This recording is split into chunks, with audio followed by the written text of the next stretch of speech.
Dewan Hakim yang terhormat, izinkan saya meralat ucapan Dewan Jaksa. Ini bukan kebenaran, karena saya tidak merasakan membenarkan diri saya sendiri.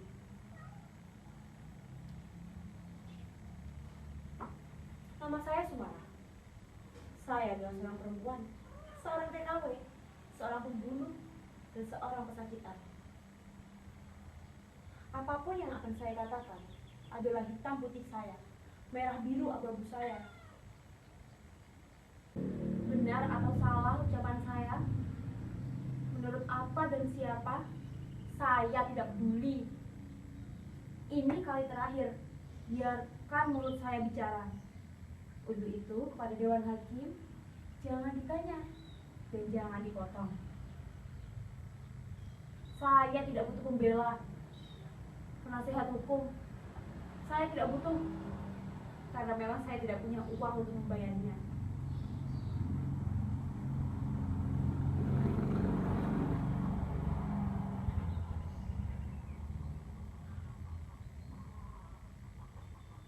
Semua tuduhan yang dilayangkan kepada saya itu memang benar adanya.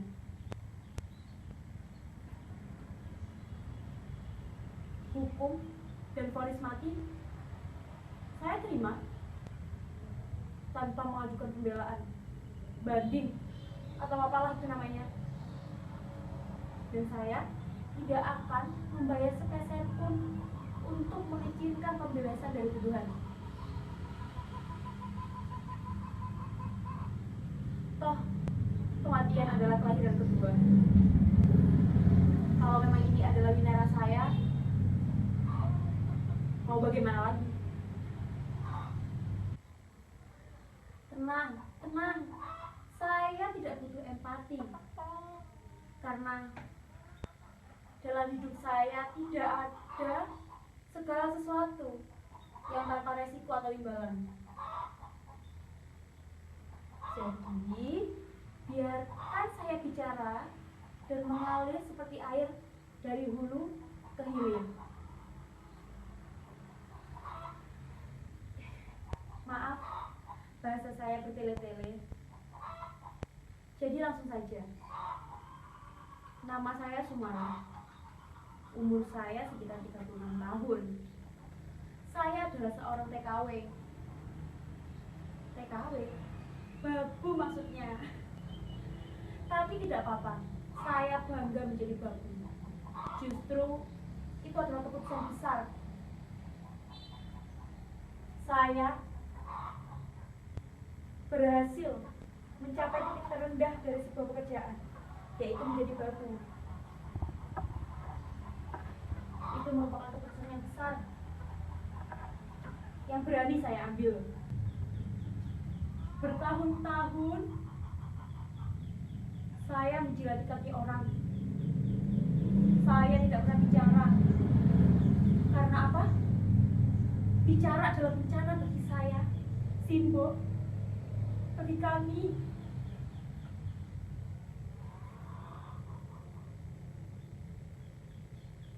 Baru kali ini saya berani mendongakkan kepala. Seumur-umur saya tidak pernah mendongakkan kepala, apalagi di Karangsari sana. Saya selalu menundukkan kepala dan orang-orang Karangsari sangat kejam. Ini semua bermula dari seorang guru madrasah saya.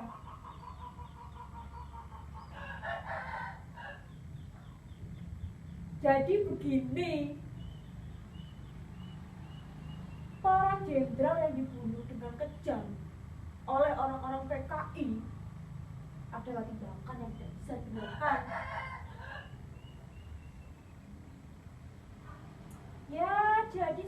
bilang kan kalau bapaknya si Sumara itu adalah PKI. Benar Pak, benar kamu. Yo wes lek ngeyel. Buktinya dia diciduk di Langgar saat melakukan titipan.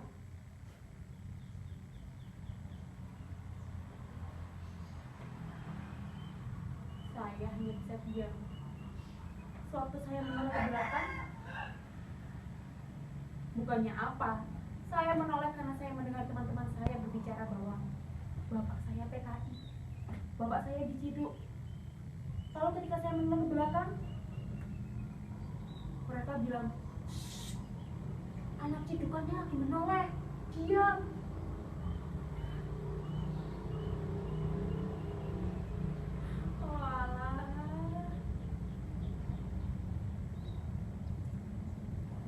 Lalu saya tanya kepada Simbo,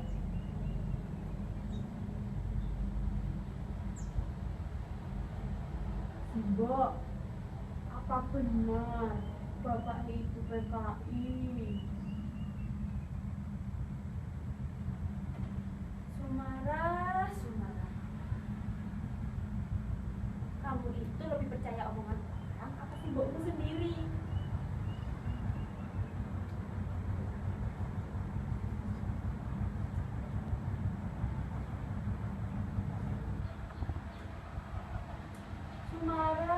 Sumara. Jadi begini ceritanya. Bapakmu itu orang yang polos dan lugu. Pekerjaannya sehari-hari adalah menjadi kelapa dan mengusir andong. Menjadi kelapa, Simbo, bersama Pak Le, Pak Sudi. Ya bukan karena menjelis kelapanya, tapi karena mengusir andong. Bapakmu setiap hari mengantar orang langganannya dari satu tempat ke tempat yang lain. Suatu hari ada langganannya bapak. Setiap 1 minggu sampai 3 kali lah, dia akan menyewa bapakmu untuk mengantarkannya ke sebuah rumah di satu tempat. Suatu hari, bapak itu bersama anak buahnya, 2 atau 3 orang, Simbo agak lupa. Kemudian, orang itu tahu kalau bapakmu itu menjual gula kepada Den Projo, Pak Lurah. Awalnya memang bapak dari Simbomu itu selalu menjual gula kepada Den Projo, Pak Lurah itu. Lalu Pak Wasto menawari,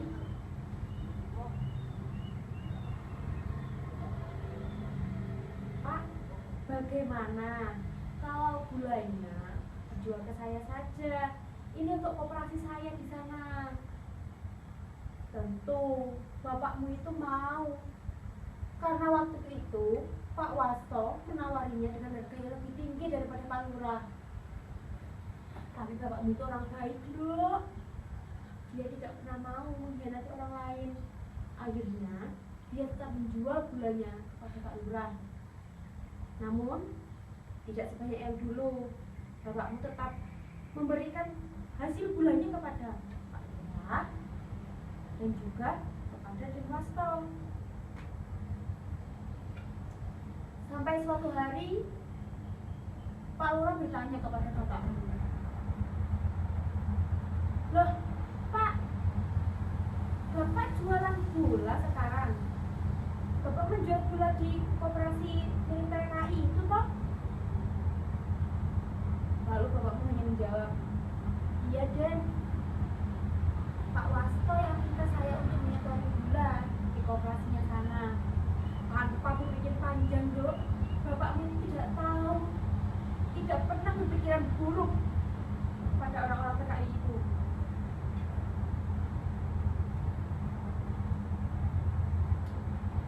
Hari itu 2 jam setelah Pak Wasto dan teman-teman dan koperasinya diciduk, bapakku disusul ke rumah bersama Pak Lurah. baru simbokmu menyerahkan Pak Lurah untuk masuk. Di luar ada tentara. Simbokmu menyusul bapakmu ke langgar yang saat itu sudah melirikan. Sesampainya bapakmu di rumah, diseret bapakmu, Dok. Diseret oleh tentara-tentara itu. Simbokmu menangis sambil memegang tangan Pak Lurah. Lantas Pak Lurah bicara, sabar Mbak Yu, tenang aja, ini cuma penjara sebentar. Mbak Yu gak usah ikut campur kalau tidak mau ikut diseret. Saat itu kamu masih dalam perut simbokmu. Simbok dan Simba hanya bisa diam, menangis dan juga menunggu.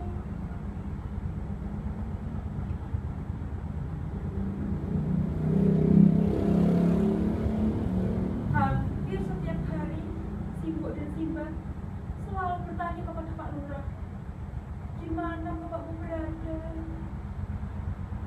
Tapi Pak Lurah selalu mengelak. Dan sampai sekarang bapakmu belum ditemukan. Entah mati, hilang.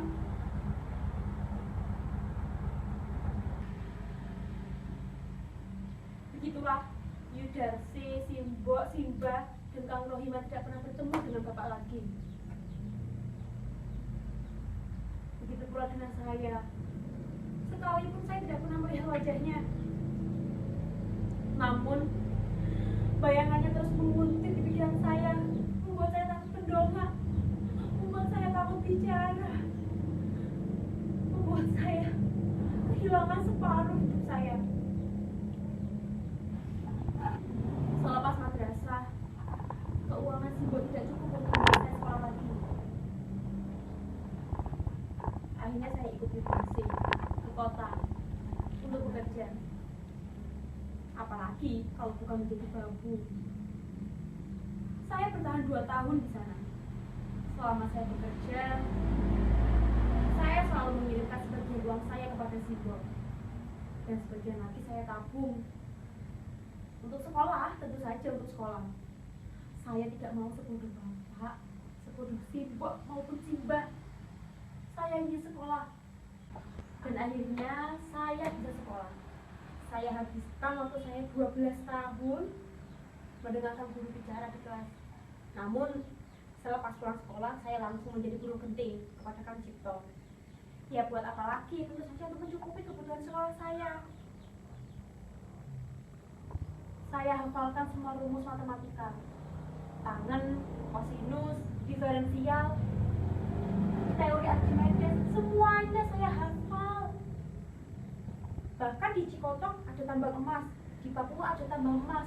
Saya hafal. Indonesia adalah negara gemah Ripaloh Jinawi. Negaranya penuh dengan toleransi. Hafal saya. Aku hafalkan Undang-Undang Dasar 45 beserta pasal-pasalnya, pembukaan dan juga titik komanya. Saya hafal betul. Suatu hari, majikan saya keluar kota. Saya gunakan seharian itu untuk tidur siang. Lalu tiba-tiba hujan deras. Semua pakaian yang saya jemur jatuh dan basah. Setibanya majikan saya, habis saya dicaci maki. Gaji saya 2 bulan dipotong gara-gara kelalaian saya. Tahu yang dikatakan majikan saya? Dia bicara begini, "Hei, kamu itu kecil-kecil sudah jadi koruptor." Koruptor? Bukannya koruptor itu yang mengambil uang. Saya tidak tahu kalau hal tersebut juga menjadi koruptor, majikan. Majikan saya terus mengelak. Katanya koruptor itu adalah orang yang menghabiskan waktu untuk bersenang-senang. Dalam hati saya selalu bicara, astagfirullah, lalu bagaimana dengan majikan saya yang menilik uang gaji saya? Bukankah itu juga koruptor? Saya tidak tahan bekerja di situ. Akhirnya saya minggat dari rumah situ. Untungnya saya punya cukup tabungan untuk pulang ke kampung. Akhirnya saya pulang ke kampung. Mencari pekerjaan itu sulit. Saya selalu didepak dari pintu ke pintu. Bayangan Bapak selalu menguntit di belakang nama saya.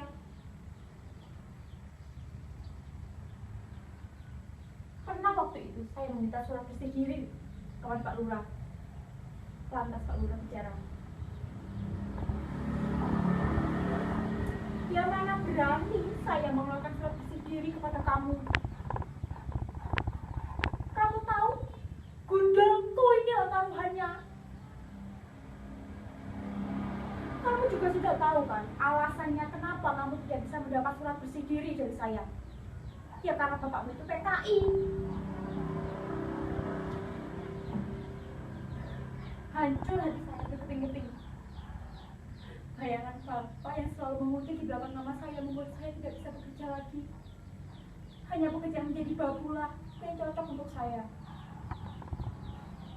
Bapak, ingin rasanya kuseret Bapak kembali dan katakan yang sebenarnya.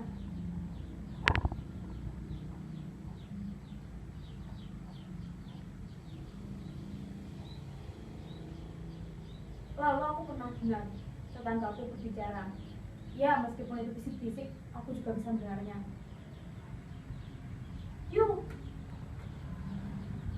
anaknya PKI itu yo, kok mbok ketinggian karep mau jadi PNS, minta surat bersih diri, langsung ditolak sama orang. Tambah juga anak cedukan ya, susah. Mau ngapa-ngapain susah.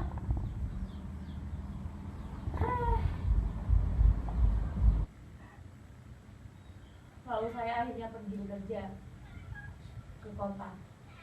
Saya menjadi seorang penyeret beras karena saya bekerja di tempat jual beras, Bu Julia waktu itu namanya. Suatu hari saya melihat Pak Lurah. Dia menjual berkarung-karung beras pada Julia. Memang Pak Lurah memiliki sawah yang banyak, tapi rasanya tidak mungkin jika panen padinya mencapai sebanyak itu. Waktu itu Pak Lurah kaget. Dia melihat saya dengan tatapan yang menekan. Sambil menarik lengan saya, dia membisikkan sesuatu.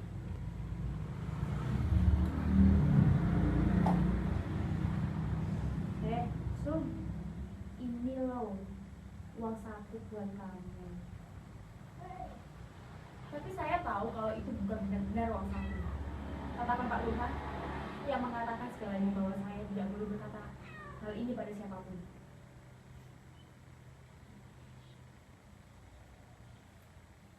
Saya masih ingat saat saya bekerja di situ, saya jatuh cinta kepada seorang tentara bernama Mas Edi. Saya sangat senang. Pikiran saya melambung tinggi saat saya tahu dia juga mencintai saya. Namun itu tidak bertahan lama. Setelah dia tahu bahwa saya adalah anak seorang PKI, cinta saya kandas dan saya memutuskan pergi jauh, meninggalkan pekerjaan saya. Suatu hari si Mbok berkata, apakah saya tidak ingin pergi ke Arab? Setelah bertanya saya, dia bisa berhasil membeli ladang sawah berkat dia menjadi TKW di Hongkong. Ya, saat itu saya berani mengambil keputusan yang besar, bukan tanpa resiko. Segala keperluan yang saya butuhkan untuk pergi ke Arab saya urus, bahkan pekarangan Simbok menjadi korbannya. Namun kali ini berbeda, saya bisa mengambil surat bersih diri kepada Pak Lurah. Ya, karena saya punya kartu asnya Pak Lurah. perkara beras waktu itu. Akhirnya segala tetek bengek yang saya perlukan telah saya kantongi. Hari itu tiba, saya pergi ke Arab. Saya kira dengan ini saya bisa menjadi kupu-kupu yang indah, berawal dari kepompong yang menjijikkan. Tapi di balik jubah-jubah besar, cadar-cadar hitam orang-orang Arab, saya disiksa. Saya diperlakukan seperti binatang dan budak. Gaji saya selama setahun hilang dengan alasan untuk mengurus administrasi, mengurus segala hal yang tentunya tidak ada. Saat itu, saya telah mencapai puncak saya. Saya harus bisa berdongak. Saya harus bisa menghabisi orang-orang yang membina tangan saya. Saya harus bisa. Saya ambil pisau yang tajam waktu itu. Saya gunakan pisau itu kepada jantung hati majikan saya. Saya sadar bahwa hari itu saya akan menjadi gelap yang sesungguhnya. Tapi saya capek. Saya lelah. Saya selalu bersalah atas apapun yang tidak pernah saya perbuat. Tapi hari itu saya telah berbuat salah. Saya telah gelap sesungguhnya. Saya sadar bahwa saya akan divonis mati. Saya tahu. Tapi kematian dan kehidupan adalah dua sisi kopi, dua sisi keping mata uang yang berbeda. Namun yang terbuka di tangan saya adalah kematian. Saya sudah lelah, didepak di negeri sendiri yang katanya negeri yang makmur, kembali Palu Jinawi. Tapi saya adalah budak. Saya adalah anak PKI yang tidak mendapatkan hal itu.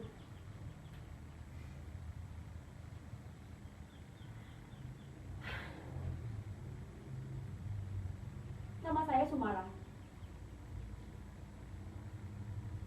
Dan saya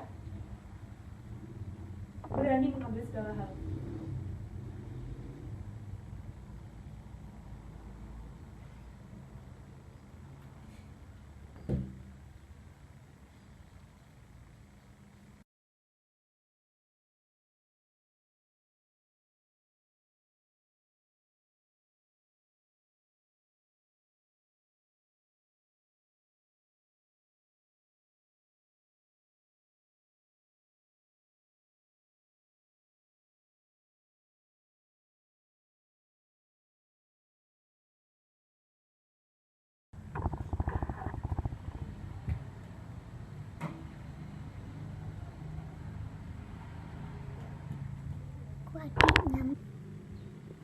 Gimana, sudah bantuin saya? Capek banget Capek banget. ya, Kenapa? soalnya disuruh-suruh.